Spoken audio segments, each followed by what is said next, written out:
آئی کا موقف یہ تھا کہ 2005 کے فائنانس ایکٹ کے تحت جو امینڈمنٹ کی گئی ہے وہ فائق پوزیشن رکھتی ہے، اور یہ ہے کہ جدید تقاضوں کے مطابق کنٹریبیوشن جمع کرانی ہوگی۔ ہمارا موقف یہ تھا کہ یہ مرضی جو ہے ای او بی آئی کی نہیں ہے، اور نہ ہی فائنانس ایکٹ کے تحت ایسا کیا جا سکتا ہے، بلکہ جو شرح قانون میں موجود تھی وہی اسی کا اطلاق ہوگا۔ یہ جتنی بھی ڈیمانڈ کر رہے ہیں یہ غلط ہے، غیر آئینی ہے، غیر قانونی ہے، اور ہم اس میں کامیاب ہوئے۔ عدالت نے اس آئینی پوزیشن کو تسلیم کیا، اور عدالت نے یہ واضح طور پہ کہہ دیا ہے کہ جو بھی ان کا نظم ہے، چاہے وہ بینکنگ سسٹم ہی کیوں نہیں ہے کہ جس میں انہوں نے نئی شرح کے تحت جو ہے وہ پیسے جمع کرانے کا سافٹ ویئر جمع کرایا تھا، یعنی جو بھی شخص جاتا تھا وہ 9B یا 9A کو ملا کے وہ جو 180 روپے کی شرح سے 3000 کی نسبت سے جمع کراتا تھا، وہ طریقہ کار وہاں پہ نہیں تھا، بلکہ ان کی جو نوول ڈیمانڈ تھی اسی کے مطابق انہوں نے کہا تھا کہ پیسے جمع کرانے ہیں، اور مینول سائٹ پہ وہ ریسیو نہیں کرتے تھے۔ تو بہرحال عدالت نے کہہ دیا کہ جتنے بھی سرکولرز ہیں، جتنی بھی ڈیمانڈز ہیں، جتنی بھی مطالبات ہیں، جتنی بھی ان لوگوں کی اس نسبت سے خطوط ہیں یا کورسپونڈنسز ہیں، وہ ساری کی ساری کالعدم ہیں، غیر قانونی ہیں، غیر آئینی ہیں، ان لافل ہیں، اور وداؤٹ لیگل ایفیکٹ ہیں۔ اور یہ بھی انہوں نے قرار دیا کہ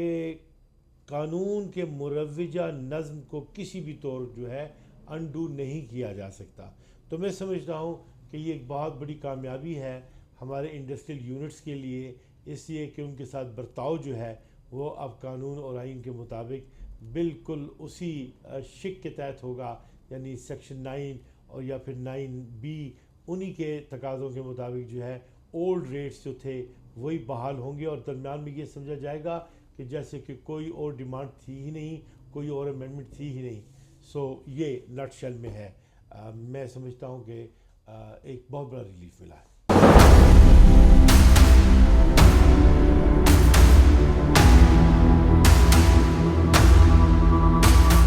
بسم اللہ الرحمن الرحیم۔ Employee old age benefit institution act کے حوالے سے آج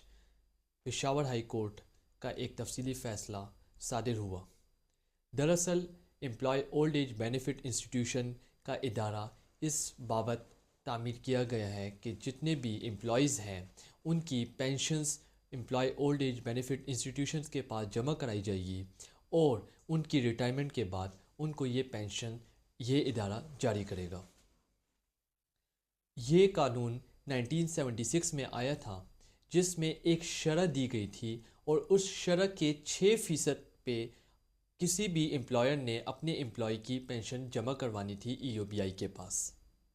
پھر اس میں امینڈمنٹ ہونے کے بعد 1984 میں اور پھر 1994 میں اس امینڈمنٹ کے تحت اس کی شرح کو 3000 روپے کر دیا گیا، اور 3000 روپے کی 6% یعنی کہ تقریباً 180 روپے کے حساب سے امپلائر نے اپنی امپلائی کی پینشن کو ای او بی آئی کے پاس جمع کروانی تھی۔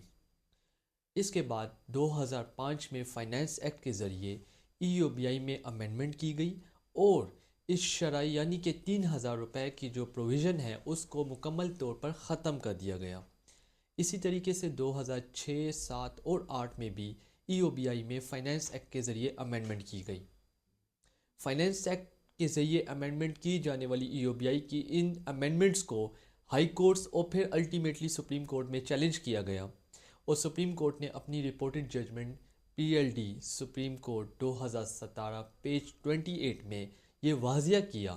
کہ ای او بی آئی کے قانون میں کسی بھی طور پر فائنانس ایکٹ کے ذریعے امینڈمنٹ نہیں ہو سکتی، اور 5، 6، 7 اور 8 کے ذریعے کی گئی امینڈمنٹس جو ہے تو وہ کل عدم ہم قرار دیتے ہیں۔ سپریم کورٹ کے فیصلے کے بعد بھی ای او بی آئی نے تمام انڈسٹریز کو نوٹسز جاری کیے فائنانس ایکٹ کے ذریعے۔ ان نوٹسز کو دوبارہ پشاور ہائی کورٹ میں چیلنج کیا گیا، اور بتایا گیا کہ کیونکہ فائنانس ایکٹ کے ذریعے تمام کی گئی امینڈمنٹ کو سپریم کورٹ نے کل عدم قرار دے دیا ہے، لہٰذا جتنی بھی ڈیمانڈز، سرکولرز، نوٹیفیکیشنز یا نوٹسز انڈسٹریز کو جاری کیے گئے ہیں یہ کل عدم قرار دیے جائے۔ آج پشاور ہائی کورٹ جس میں مشتمل جسٹس صاحبزادہ اور جسٹس عتیق شاہ صاحب کی تفصیلی فیصلہ آ گیا ہے، اور اس میں انہوں نے قرار دیا ہے کہ کسی طور پر بھی ای او بی آئی میں فائنانس ایکٹ کے ذریعے کی گئی امینڈمنٹ جو کہ کالعدم قرار دے دی گئی ہے اس کے ذریعے نوٹسز جاری نہیں کیے جا سکتے، اور جو شرح ای او بی آئی امینڈمنٹ 1994 کے تحت موجود تھی جس میں شرح 3,000 روپے واضح کی گئی تھی، اور اس 3,000 روپے کے 6% یعنی کہ 180 روپے امپلائر اور امپلائی نے دینے تھے، وہی ای او بی آئی کو جمع کروائے جائیں گے۔ یہ آج اس فیصلے میں جاری کر دیا گیا ہے۔